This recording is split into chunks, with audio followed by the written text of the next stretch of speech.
Christian Kattner, I'm so happy to have you in this series of calls that are looking for change the perspective of the people in this during pandemic. You have no idea how happy I am to see you here. So thank you very much, Chris.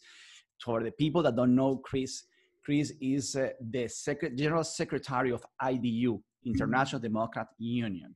This organization is super, super important. It's the most important organization of center-right parties in the world. We're talking about more than 100 parties. Thanks to this organization, all these different parties can share best practices, can learn from different stories. Leaders get connected and improve every single day. For me, it's one of the most beautiful experiences in my life. Let me tell you, Chris, I've been in these meetings maybe for the last 6 years, and thank you guys. I learned so many different cultures. We have been together in South Korea, Sri Lanka, Bosnia, Latin America, Europe. So it's absolutely incredible, all the knowledge that you are sharing, guys. And I believe this is why I get so in love with center-right parties, because I saw how they're working. I saw the ethics, I saw the principles, and I believe the fact that being together in sharing these kind of things like a whole, because I came, from Venezuela, and it's so important to find the solidarity and working together, because when something goes wrong in one place, it's like a cancer that go viral in other places. It's so relevant, so important, the work that you are doing, that is fantastic. And you know what? I think that we need to keep working hard to make more people know about IDU and the amazing things you are doing, guys. But again, thank you very much, Chris. So, and right now, the idea, Chris, is to learn more about you. Why? Because in this hard time of pandemic, so many people are depressed, and I understand. So many people are negative, and I understand. But you know what? We can cry one day, but the next day we need to wake up. We need to be positive. We need to be brave. We need to believe in ourselves, and we need to go outside to make this happen. It's so important. And learning more about leaders that we admire, people that we saw, oh my God, but let's see how much effort, how much work, how much hard time they had in their life to make this possible. So the idea is inspire people through the hard time that you had to live, and how you, working hard, being positive, you make this happen. So Chris, I love you, brother. Thank you for being here, and please tell your story. Oh, thank you, Rick. Well, it's an honor to be part of this series of interviews with very interesting persons. I just flipped through it, and as you already said, we have a kind of a history together, traveling around the world, meeting interesting places, and therefore I'm very much delighted that you thought about me. Yeah, what can I tell you about me? I'm coming from a very small town in northern Bavaria. You probably won't know it. It's called Schweinfurt. Okay. Even in Bavaria, only a few people know it.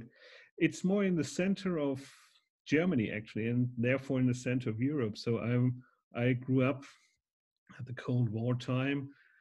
Germany split in two Germanys. The border was not too far away.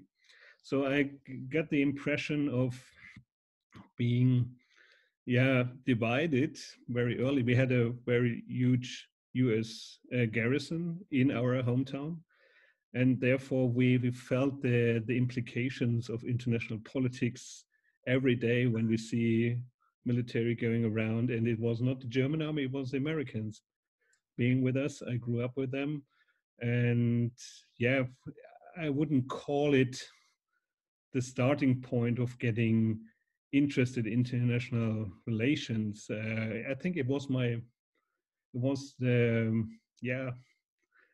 interest of my parents traveling abroad.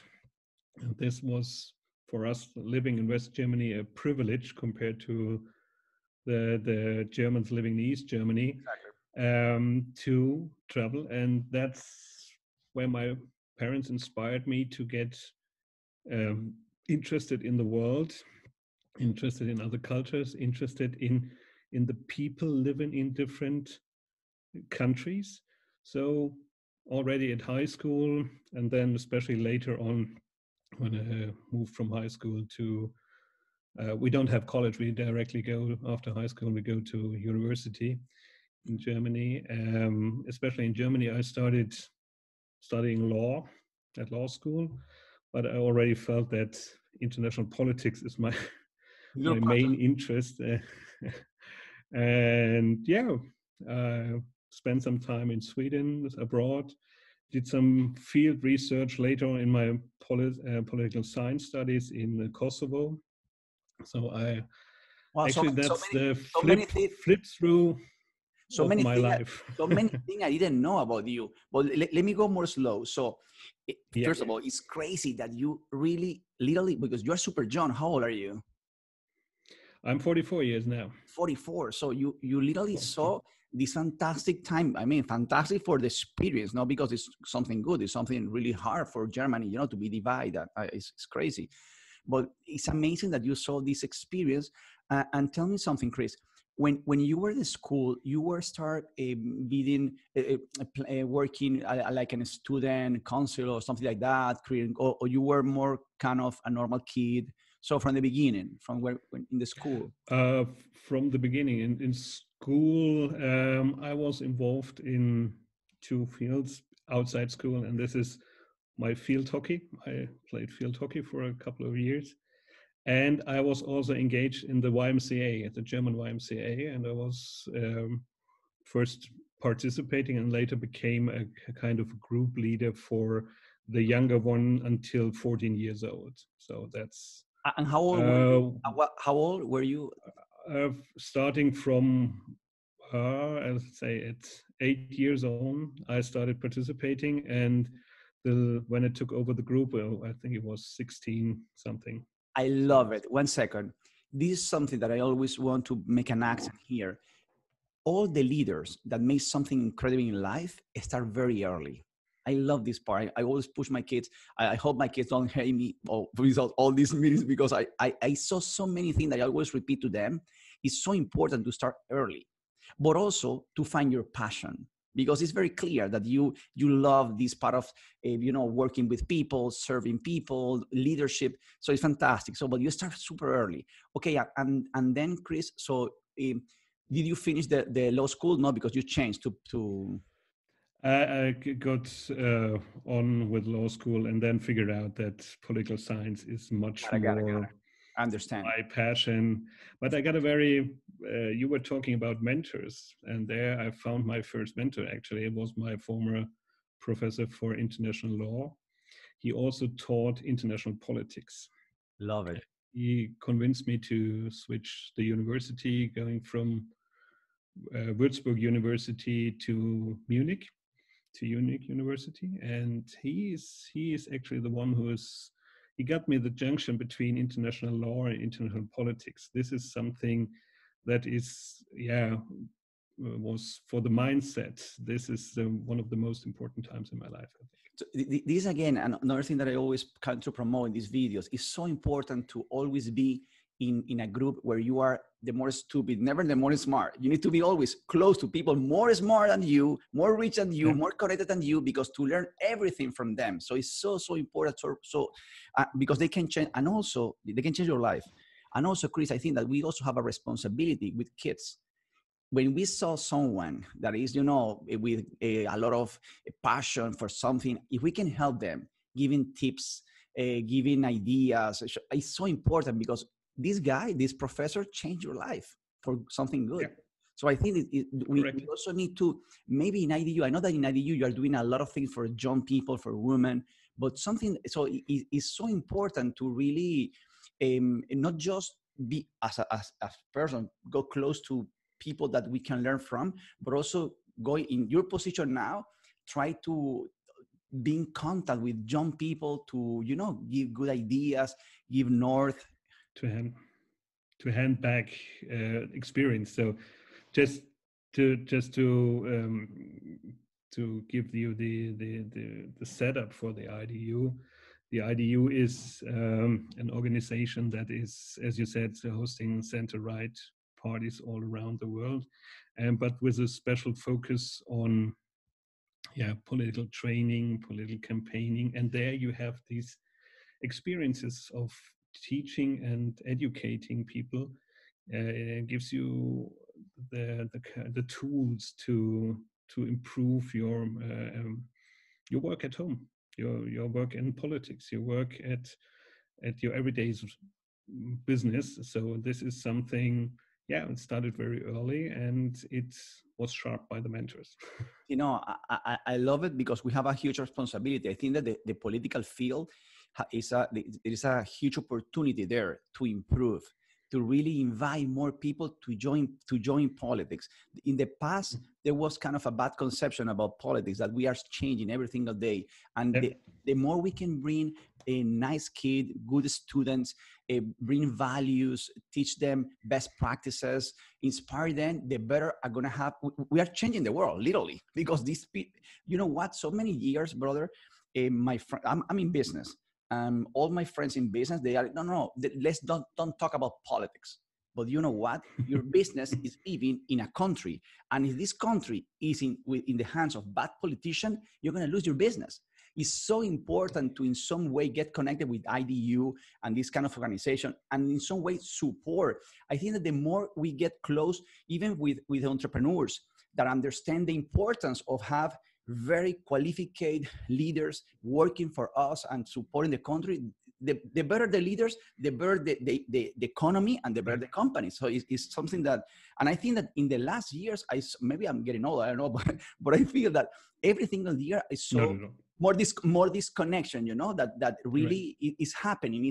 I saw everything more day, more young people jumping in politics, better prepared, and also I saw companies looking to support in a very professional way this field. But let's go back to your story. So then when you finished the university, you told me that you went to Switzerland. No, my brother's living in Switzerland. You were. But I went to Berlin. I started my first job in Berlin, and then this was at a think tank in Berlin for foreign security policy. And a think tank, imagine, fantastic! Oh my God, super! It was related to my work in the political science studies. It was with the Balkans. At that time, it was one of the crucial, challenges where we did not know how to handle the crisis in our backyard in Europe. We haven't experienced a war for so many years, and suddenly in the former Yugoslavia it broke out, and the country split apart. And so we didn't want to let this disease of a war spread more and more. And so we spent a lot of time in investing energy, ideas in cooling down the conflicts. And it was a challenging time. And for today, well, especially when we see at the IDU, it's there you see the melting pot coming together. For example, that Serbs and Croats, well, they are not the best buddies still today, but they work together. They've seen the common goals.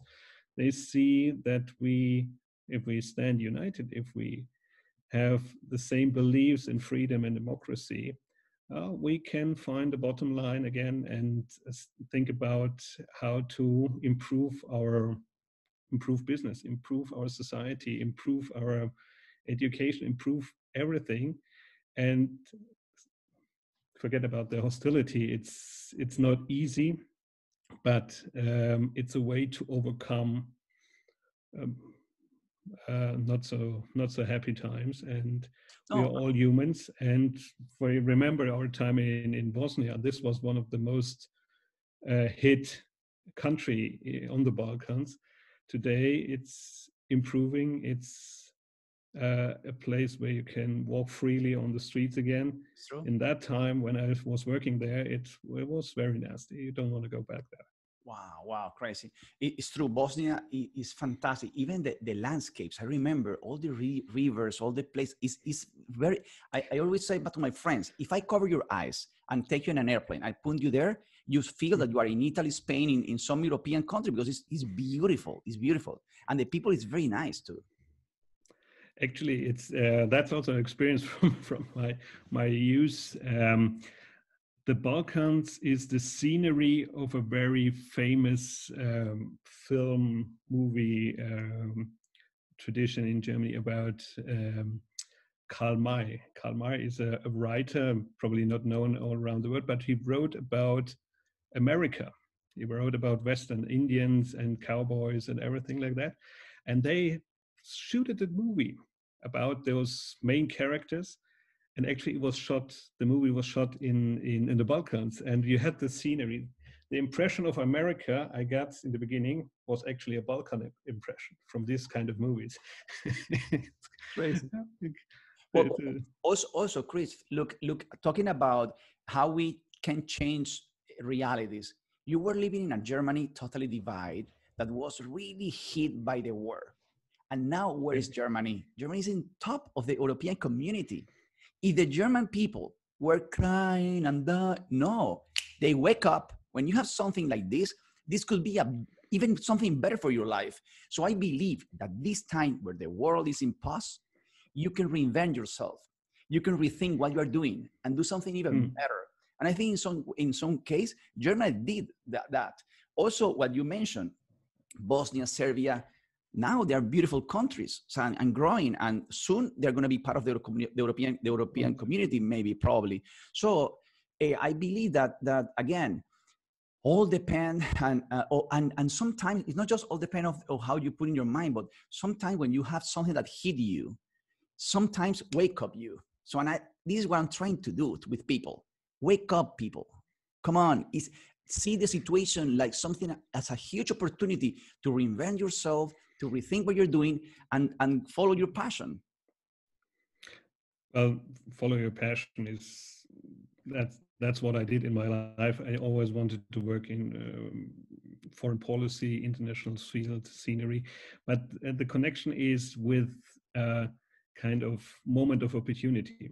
Well, after the unification of Germany, we had this moment of opportunity to reinvent Germany as it was. Well, you had two different countries, one strong economy in the West, a more rundown economy in the East, and you had the challenge to merge this together. And Germans sat down and put a lot of energy into this and unifying this once united, then for really 40 years, separate countries, separate development. And if you follow up the 50s in West Germany, this was our main experience when the economy boosted again. We kind of tried to redo it again in the 90s and in the 2000s. And this is where you create comparable good living conditions together, and everybody's grabbing the same chance.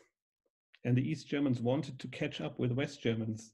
West Germans at first, what's happening? We are united again, what we have to do. But then again, it developed a country that worked together. Well, I'm from Bavaria. We always think we're a little bit different than the rest of Germany, but in the end, we are all Germans. And so here we go. We were Lederhosen. We go to the Oktoberfest, drink beer, but in the end, we are all Germans, and we invite the other Germans coming over. We invite the whole world coming over and work together. Work for a single task, work for a common goal. This is something we definitely can tell from our history there. And coming now to the COVID crisis, I think this is another window of opportunity for us to rethink what we have done when it comes to ecological developments, when it comes to traveling.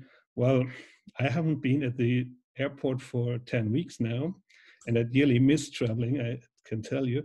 But we have found ways to interact with friends and partners all around the world on the webinar way, on the Zoom way. How do you call it? I don't know. I have a couple of calls this every day, and sometimes it's getting more closer and more informations are shared right now. And this is the window of opportunity to see right now, taking this as it's not a once in a lifetime chance, but it's a chance for us to reinvent ourselves. But this is the way to live. So instead of see the problem, no, look, now you are, if you analyze, it's true. I just saw the IDU meeting, virtual meeting, and it was fantastic. So every person, even, you know what, sometimes, of course, it's better personal meetings, but you know what? I can see better the minister there because it's in the screen. I can have a coffee here. So in some way, is because so many times all the leaders coming from different corners of the world, they can't go to all the meetings. But through this technology, is exactly what you said. Maybe there are even more participation. So again, is facing life in a positive attitude, open our mind to better opportunities. And I'm sure in the future, we're going to have more of this digital interaction because, again, as you said, it's a way to get more closer. Chris, and now I have a questions, that is general question that to compare all the leaders. So you told me you're 44. Yes. Super. Okay. Do you remember? I remember that we are comparing not just a politician, but politician, entrepreneurs, athletes. So, so general question: do you remember when you make the first penny, the first dollar, or the first, your first job or whatever? It was the German mark. My first, my first job was I was working at a Foot Locker store in Schweinfurt in my hometown, selling sports shoes. Yeah, that was around the age of 17, something like that. Yeah. I love it. Every single entrepreneur start early, and and every single work means. And look, no one's forget where they made their first penny. No, never. One question, Chris: what could be your first? For the entrepreneurs, it's a company, whatever. In your case, when you made your first, entrepreneurial group, or in this case, I don't know, association or.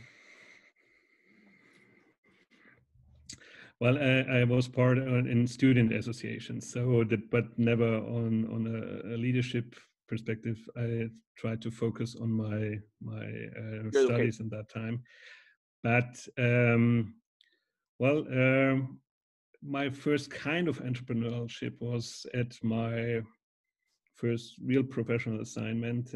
I was working for a party in Germany, Christian Social Union. That's a Bavarian sister party to Angela Merkel's CDU. Wow. And I was the executive director for the Foreign and Security Working Group. And I had to work with, I don't know, 2,000-3,000 former militaries who are like-minded thinking in politics. And they are mostly former lieutenant generals. And I was beginning of 30s. And those lieutenant generals, colonels, generals, all retired, all had their experience. And this youngsters coming here and telling them how to run their association. This was something kind of challenging.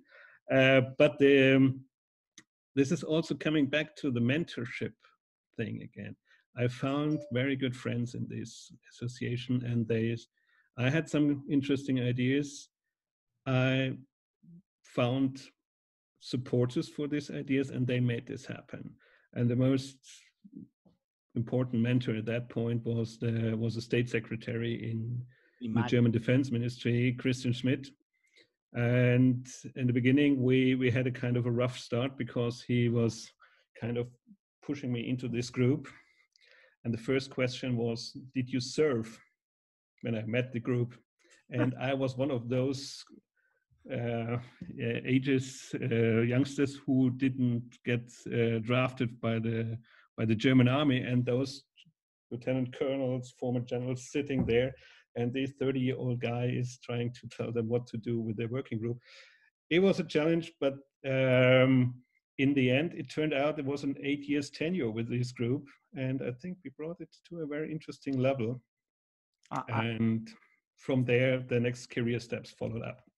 I love it. I always want to be with older people. We learn so much. And I think that they also have fun, telling us stories. And because we learn so much through experience that I think is much, much better even from a book to listen leaders, their stories. And for the president of Bosnia, for example, telling me about the war of the president of El Salvador when he was alive. And he's telling me, all the guerrilla and all these things happening there. So Chris, what do you believe is the biggest success in your life?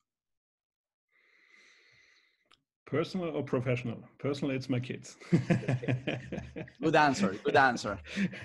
And in terms of business, well, I don't run a real business, but I think it's a success to professional way. It's improving a business, and the business for me right now is the International Democrat Union. We have a very interesting chairman right now, was a former Canadian Prime Minister, Stephen Harper. And together with Mr. Harper, there was a driving force to renew this organization. The organization was founded in the Cold War, kind of lost track what their ideas was. In the beginning, it was fight against communism, but when communism was over, we tried to expand parties, but what was the goal, what was the target of the network, and how to bring the network of the IDU into the digital age. This is something that is really challenging. And I think we're on a good track. We are not yet there. So the success is not yet here, but we're working hard for that. No, it's true, and I can see it during this year, and the improvement have been a lot. So it's absolutely more modern. All the topics that you in the discussion, in the meetings are fantastic. The speakers are fantastic. I think that you are doing a fantastic job, by the way. So super, congratulations, by the way. The outreach is we reach out more, and then we get more feedback, and this is something what has improved in the last couple of years. 100%, and also the value in the meetings is fantastic. So it's more kind of a training for the people. It's not just getting involved and understand what is happening. No. It's also, okay, let me prepare you in this. So it's amazing. Okay, one question, Chris, and every single person has it.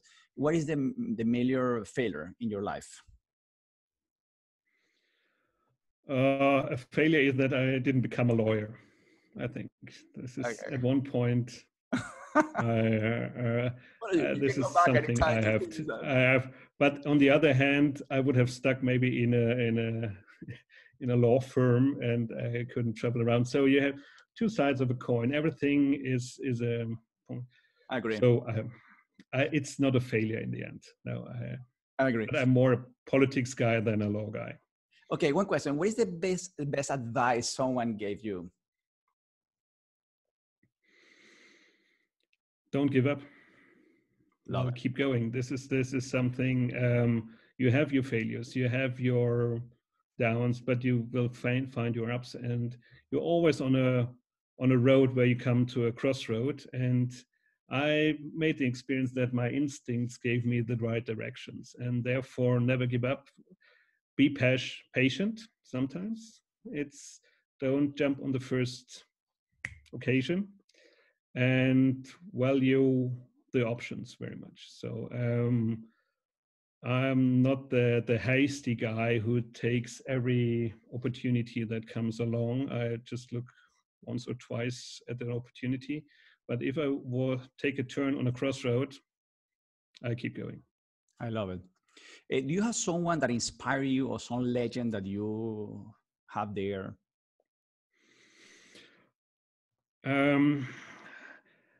I don't have one idol or something like that. I have my favorite music bands, and I have some favorite politicians. One of them is this guy, Ronald Reagan.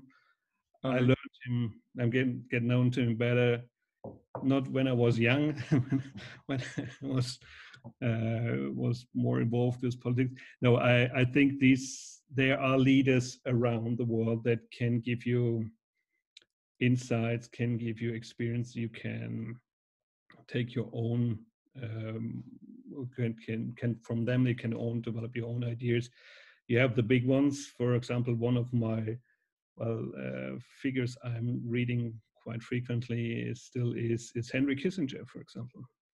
There's a book called Diplomacy that was guiding me through all my international studies and everything. But also, again, Ronald Reagan is one of those persons who, from today's perspective, I think I can drag a lot of ideas and is still inspiring me. But when I was younger, it was more coming from music or from football. Okay, it's normal. Okay, how many days Now I need you to lie me. How many days you make exercise every day? Every day. I would like to do it every day. Okay, I would No. more or less. Well, COVID is something improving the exercise per week. I could do more, I must admit. But I found out that a new sport, since the contact restrictions are here, they are there, but you are not quarantined at home. You don't have a complete lockdown. And I experienced cycling.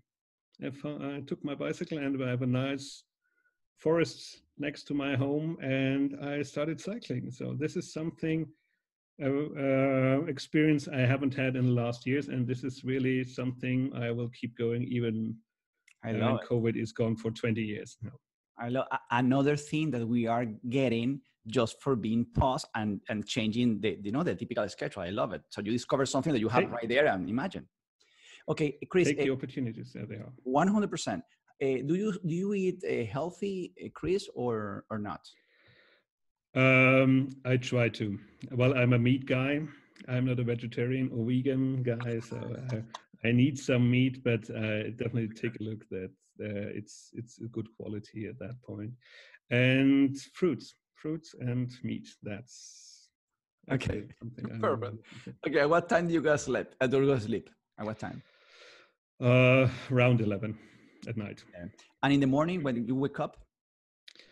Depends on my son. Between 6 and 7. Is that perfect alarm? Yeah. I don't need an alarm clock in the morning, and 6-7 hours sleep is perfectly fine for me. And if it's less or is it disrupted, then that the day is kind of hard. But otherwise, I'm doing good. I don't need 8 hours for sleep. Super. The best, if you need to recommend one book, what do you recommend to the people that are listening? One book. If it comes to that, it's Henry Kissinger, Diplomacy. Yeah. And to all-time classic. And to finish, Chris, what advice that you give to people in this pandemic time? Look at the bright side of life. Well, staying at home is nice. Even if it's under a lockdown, you can improve your stay with your loved ones. If you have friends, you can call them on Zoom. You have your family at home. Make the best out of it, and always think about a glass being half full instead of half empty. So this is something. I'm not a pessimistic guy. It will always turn out in a good way. We have to work for it. But if you stay home and mourn all the time, I know that people have problems at home and we have to take care of them. But for all of you who think there will be no COVID life after COVID, there will be definitely life after COVID, and we work for that. Half full, and we keep going. Absolutely true. And let me tell you something, Chris, before finish. You are a very good example because you are a super good person, super good friend, super humble. So many people in your position would be, like super close. And something that I admire from you is that you're a brother. So you're a really good friend. You are always open to good ideas. No, it's true. It's important. And you know what? We need to say these kind of things when someone is doing something well, because we are typical criticizing people, but when someone is doing well, I think that we need to say that.